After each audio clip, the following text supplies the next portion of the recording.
We're here at the Budrum Men's Shed.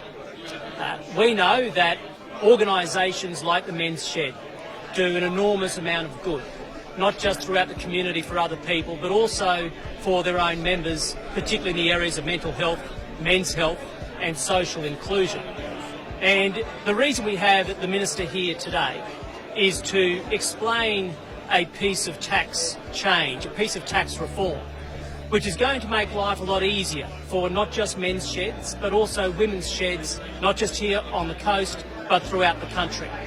Now, this piece of tax reform was born here on the Sunshine Coast, out of the struggle that a lot of the men's sheds here locally felt in trying to raise money to build sheds and to keep their operations going. I've heard a lot about the Budrum Men's Shed for years, and of course the federal government, on the back of the advocacy of Ted, provided some significant support for these sheds and indeed for sheds across this electorate, and we've made a decision earlier this year to provide, as Ted just said, deductible gift recipient status to men's and women's sheds all around the country. What that means is that the sheds movement is able to attract donations, private donations, which are tax deductible. Anyone who donates to a men's shed or a women's shed into the future from 1 July 2020 will be able to deduct that donation from their income for tax purposes. So that will make it easier for the sheds movement, which does such a critical job across communities around Australia. It will make it easier for them to attract donations into the future. Yes, the Budrum Men's Shed have been operating now for about 7 or 8 years. We started off in temporary accommodation. We knew that was only going to last for so long. We were going to have to get our own premises.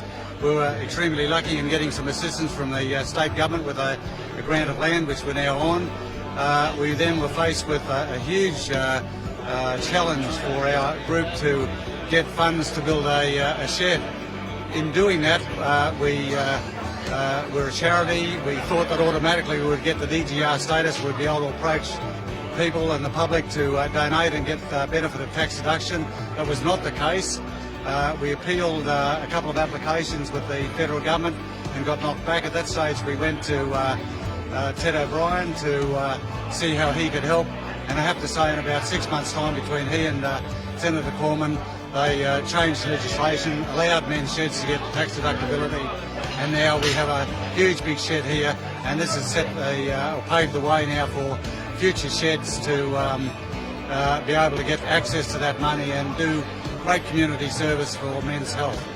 You know, we don't hang a sign out in the front door saying I've got mental health, come here, or I'm having family problems, or I'm socially isolated, come here.